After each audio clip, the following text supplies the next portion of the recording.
அனைவருக்கும் வணக்கம். இன்னைக்கு நம்ம இந்த பதிவில் என்ன பார்க்க போறோம் அப்படின்னா, வரைதலுக்கும் எழுதுவதற்கும் என்ன வேறுபாடு. இப்போ ஒரு படத்தை வரைகிறோம், அதை பார்த்து குழந்தை என்ன செய்து அப்படியே வரைகிறாங்க. அதே போல ஒரு எழுத்தை எழுதுறோம், இந்த எழுத்தை என்ன செய்றாங்க அப்படியே எழுதுறாங்க. அதுக்கு பேரு எழுதுவதா வரைவதா. எழுதுதல் என்றால் என்ன? ஒரு சொல்ல என்ன செய்றோம், சொல்லிக்கிட்டே எழுதுறோம்.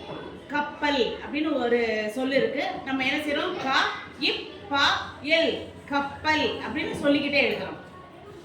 அதே போல ஒரு எழுத்தை சொல்லிக்கிட்டே எழுதுறோமா? கிடையாது. என்ன செய்றோம், அந்த எழுத்தை என்ன செய்றோம், அப்படி இப்படின்னு போட்டு அப்படியே என்ன செய்றோம், டீச்சர் எப்படி எழுதிட்டாங்களோ அப்படியே என்ன செஞ்சிடறோம், வரைஞ்சிடுறோம். அப்போ இது நாள் வரைக்கும் எழுத்துக்களை என்ன செய்றோம், வரையத்தான் செய்கிறோம், எழுத்தை எழுதவில்லை.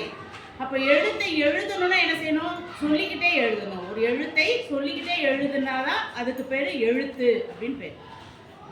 அப்போ இப்போ நமக்கு என்ன தேவைப்படுது, வரி வடிவங்களோட பெயர்கள் தேவைப்படுது. அப்போ சுழி, கீழ்பிறை, படுக்கை கீற்று, மேல் விலங்கு இப்படி சொல்லிக்கிட்டே எழுதும் போது அந்த எழுத்தானது முறையாகவும் தெளிவாகவும் அழகாகவும் வடிவமாகவும் அந்த எழுத்து வருது. அப்போ ஒரு எழுத்தை எழுதுவதற்கும் வரைவதற்கும் வேறுபாடு இருக்கு. எழுத்தை எழுத வேண்டும், எழுதுவதற்கு வரி வடிவங்கள் தெரிய வேண்டும். வரி வடிவத்தின் பெயர்களை, அதன் முக்கியத்துவத்தை, அதன் இன்றியமையாமையை அனைவரும் தெரிந்து கொண்டு கற்போம், கற்பிப்போம். நன்றி.